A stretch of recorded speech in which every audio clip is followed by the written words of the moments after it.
எப்பா எப்பா எப்பாடி எம்மா தண்டி மிருகம் அப்படின்ற மாதிரி தான் எந்த ஒரு வீடியோ உங்களை ஆச்சரியப்படுத்த போகுது. என்னடா வளர்றதுக்கெல்லாம் ஒரு அளவே இல்லாமல் எப்படி வளர்ந்து போய் இருக்கே அப்படின்னு சொல்கிற மாதிரியான 5 விதமான அனிமல்ஸை பற்றி தான் எந்த ஒரு வீடியோ நம்ம பார்க்க போகிறோம். ஸோ இந்த ஒரு வீடியோ ரொம்பவுமே இன்ட்ரெஸ்டிங்காக இருக்கும். ஸோ வாங்க டைம் வேஸ்ட் பண்ணாமல் வீடியோக்குள்ளே போகலாம். இந்த ஒரு வீடியோ நம்ம முதலாக பார்க்க போகிற அனிமல் பேர் தான் தி ப்ளூ வேல் அனிமல். அதாவது கடல்வாழ் உயிரினங்களே ரொம்பவும் பெரிய அனிமல்னா அது இந்த ஒரு ப்ளூ வேல் அனிமல் தான். ஆனால் இது வந்து ஒரு சீ வாட்டர் அனிமல். இந்த ஒரு அனிமல்லாம் இப்போ இருக்கான்னு கேட்டிங்கன்னா ரொம்பவுமே ரேரு, பார்க்குறதே கஷ்டம். இது வந்து ஒரு மேமல் டைப் வகையை சேர்ந்த ஒரு பெரிய ஒரு அனிமல். இது வந்து பார்த்திங்கன்னா கிட்டத்தட்ட 30 மீட்டர் அளவு பெருசு. அது மட்டும் இல்லாமல் இதோட வெயிட்டு கேட்டிங்கனால ரொம்ப ஆச்சரியப்படுவீங்க. அது கிட்டத்தட்ட 200 டன் வெயிட்டு. இந்த ஒரு ப்ளூ வேலை நீங்கள் எங்கெல்லாம் பார்க்கலான்னு பார்த்தீங்கன்னா இந்தியன் ஓஷன், பசிபிக் ஓஷன், அது மட்டும் இல்லாமல் அட்லாண்டிக் ஓஷன் வரைக்கும் நீ இதில் பார்க்கலாம். இது பார்க்க தான் பெருசாக இருக்குது. அப்படின்னா மனுஷங்களெல்லாம் கொண்டு சாப்பிட்ருமான்னு கேட்டிங்கன்னா அதுதான் கிடையாது. இதோட ஜாலைன் வந்து ரொம்ப சின்னதாக இருக்கிறதுனால சின்ன சின்ன அனிமல்ஸ், அதாவது கிரில் அப்படின்ற ஒரு எறா மாதிரியான ஒரு சின்ன ஒரு மீனை தான் இது சாப்பிடுமா. இதோட பல்ல பார்த்தீங்களா அப்படியே பேலன் பிளேட்ஸ், அது பார்க்கவே சும்மா ரம்ப மாதிரி இருக்கும், ரொம்பவுமே ஷார்ப்பாக இருக்கும். இம்மாம் பெரிய திமிங்கலத்துக்கு ஒரே ஒரு சின்ன மீன் போதுமா அப்படின்னு கேட்டிங்கன்னா அதுதான் கிடையாது. கிட்டத்தட்ட 40 மில்லியன் கிரில்ஸ் வந்து ஒரு நாளைக்கு எந்த ஒரு திமிங்கலத்துக்கு தேவைப்படுது.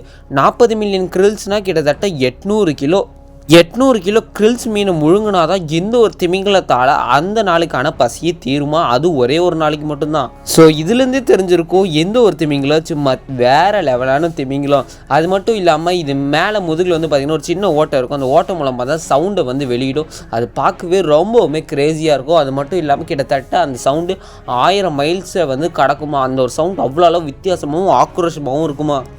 ஸோ வாங்க இந்த ஒரு வீடியோவில் அடுத்து நம்ம என்ன பார்க்க போகிறோன்றதை பார்க்கலாம். இந்த ஒரு வீடியோவில் நீங்கள் ரெண்டாவதாக பார்க்க போகிற பெரிய அனிமல் பேர் தான் தி ஆஃப்ரிக்கன் எலிஃபென்ட். அவ்வளோ பெருசாடான்னு கேட்டிங்கன்னா ஆமாங்க.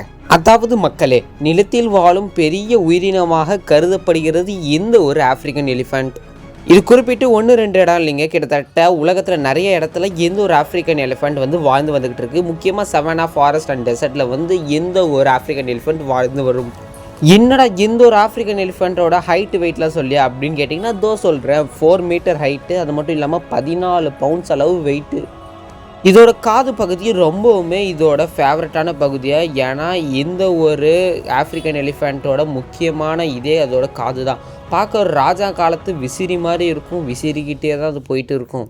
அடுத்து இதோட ட்ரங்கை முதல்ல பார்ப்போம். இதோட ட்ரங்க் இருக்குல்ல, அதாவது தும்பிக்கை, அதுதான் இதோட நம்பிக்கை. இந்த தும்பிக்கை இருக்கிறதுனால கிட்டத்தட்ட 2 சிங்கங்களுக்கு சமமாக அவ்வளோ அளவு ஸ்ட்ராங்கு. அடுத்து இதோட டஸ்க்கு வச்சு ரொம்பவுமே மாசாக வந்து அதை ப்ரொடெக்ட் பண்ணியிருக்க முடியும். எந்த அனிமல்ஸ் வந்தாலும் அதால் ஒரு இடி ஒரு மிதி அவ்வளோதான், செத்துட்டான். ஸோ இப்போ வரைக்கும் நீங்கள் எந்த ஒரு ஆஃப்ரிக்கன் எலிஃபெண்ட்டை பற்றியான நல்ல விஷயத்தை தான் கேள்விப்பட்டிருப்பீங்க. ஆனால் எந்த ஒரு ஆஃப்ரிக்கன் எலிஃபெண்ட்டோட அந்த இது இருக்கு இல்லையே, தந்தம், இந்த தந்தத்தை ரொம்பவும் நிறைய பேர் இல்லீகலாக வேட்டையாடி கொள்றதுனால எந்த ஒரு ஆஃப்ரிக்கன் எலிஃபெண்ட்டோட வகை நாளுக்கு நாள் குறைஞ்சி வந்துக்கிட்டே இருக்குது. இதை பற்றி உங்களுக்கு ஏதாவது கருத்து சொல்லணுன்னா மறக்காம கீழே கமெண்ட்ஸில் சொல்லுங்கள், நானும் பார்த்துட்டு இதுக்கு ரிப்ளை பண்ணுறேன். இந்த ஒரு வீடியோவில் நம்ம அடுத்து 3ஆவதாக பார்க்க போகிறது தி சால்ட் வாட்டர் crocodile. என்னடா சொல்கிறேன், நான் வண்டலூர் ஜூலெல்லாம் பார்த்துருக்கேன், ஜெய்ஜாண்டிக்கெல்லாம் இருக்காது அப்படின்னு பார்த்தீங்கன்னா இருக்குது. ஆனால் அதெல்லாம் வண்டலூர் ஜூவில் இல்லை, இந்த உலகத்தின் மோஸ்ட்டு டேஞ்சரஸ்ட்டு ஃபாரஸ்ட்டில் தான் இருக்கும். அதுவும் இந்த சால்ட் வாட்டர் crocodile 2 விதமாக இருக்குது. ஒன்று எஸ்டோரின், இன்னொன்று இண்டோ பசிபிக் crocodiles அப்படின்னு சொல்லி 2 விதமாக இருக்குது. இதுக்கும் ஏதாவது பட்டம் வச்சுருப்பீங்களே அப்படின்னு கேட்டிங்கன்னா ஆமாம், largest living reptile on the earth அப்படின்ற ஒரு பெரிய பட்டத்தை இந்த ஒரு crocodile வாங்கியிருக்கு. இதோட ஹைட்டு பார்த்திங்கன்னா கிட்டத்தட்ட 23 அடி இருக்கும். அது மட்டும் இல்லாமல் இதோட வெயிட்டு கிட்டத்தட்ட 1000 கிலோவாம்.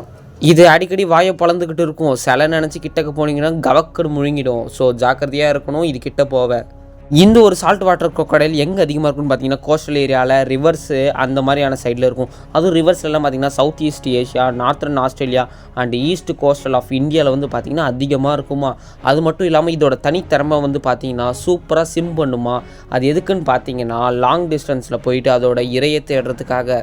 இதோட பல்லு, டெய்லு, இதோட முதுகு எல்லாமே வந்து பார்த்திங்கன்னா பல மடங்கு ஸ்ட்ராங்காக. ஒரே ஒரு முழுங்கு கிட்டத்தட்ட அப்படியே வந்து லபக் பண்ணிவிடுமா. அவ்வளோ அளவு ஸ்ட்ராங்கான ஒரு அனிமல்.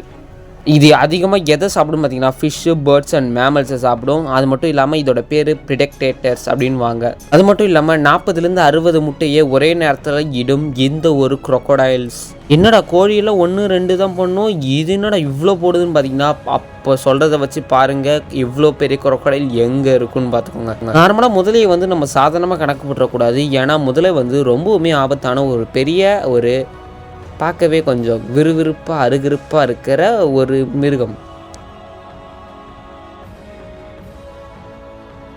ஆனால் இந்த முதலைகள்லாம் பார்த்திங்கன்னா நாளுக்கு நாள் பொல்யூஷன்ஸ் மற்றும் அப்பார்ட்மெண்ட்ஸ் தொல்லையால் நிறையா மிருகம் அழிந்து வந்துக்கிட்டே இருக்குது. அதில் இதுவும் ஒன்று. அடுத்து இந்த வீடியோவில் நம்ம 4வதாக பார்க்க போகிற ஒரு இன்ட்ரெஸ்டிங்கான அனிமல் பேர் தான் தி ஜிராஃபி. எனக்கு ஒரு டவுட் இருக்குது. அதாவது ஜிராஃபிக்கு தமிழில் ஒட்டகச்சிவிங்கி, அப்போ கேமலுக்கு தமிழில் என்ன சொல்லுவாங்க? ஒட்டகம்னு சொல்லுவாங்களா? இதுக்கு ஒரு பட்டம், அதாவது tallest animals on the earth அப்படின்ற பேரை வாங்கியிருக்கு. மேல் ஜிராஃபி வந்து பார்த்திங்கன்னா 18 அடி உயரம், கிட்டத்தட்ட 5.5 மீட்டர்ஸ். ஃபீமேல் ஜிராஃபி 14 அடி, அதாவது 4.3 மீட்டர்ஸ். இந்த ஜிராஃபிஸ் எங்கே அதிகமாக காணப்படும் பார்த்தீங்கன்னா சவானா, அப்புறம் ஓப்பன் வுட்லேண்டு, கிராஸ்லேண்டு, இந்த மாதிரி இடத்துலலாம் எந்த ஒரு ஜிராஃபி வந்து காணப்படுமா. இதோட அப்பீரன்ஸ் வந்து பார்த்திங்கன்னா ரொம்பவுமே சூப்பராக இருக்கும். அதாவது நீட்டு நெக்கு, அப்புறம் ஷார்ட்டு இயர்ஸு, அப்புறம் இதோட லெக்ஸ் வந்து பார்த்திங்கன்னா குட்டியோண்டு இருக்கும்.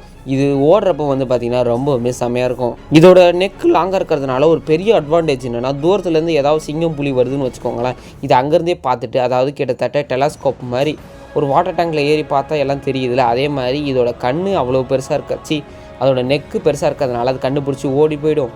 அது மட்டும் இல்லாமல் யாருமே பார்க்காத இதோட நாக்கு இருக்குல்ல, கிட்டத்தட்ட 18 இன்ச்சஸ் அளவு வந்து பெருசு, அதாவது 45 சென்டிமீட்டர் அளவு இதோட நாக்கு பெருசாக இருக்கும். இது வரைக்கும் நம்ம இந்த ஒரு வீடியோவில் 4 அனிமல்ஸை பற்றி பார்த்துட்டோம். அடுத்து நம்ம 5வதாக பார்க்க போகிற அனிமல்ஸ்க்கு முன்னாடி இந்த வீடியோ உங்களுக்கு பிடிச்சிருந்தா லைக் பண்ணுங்கள்.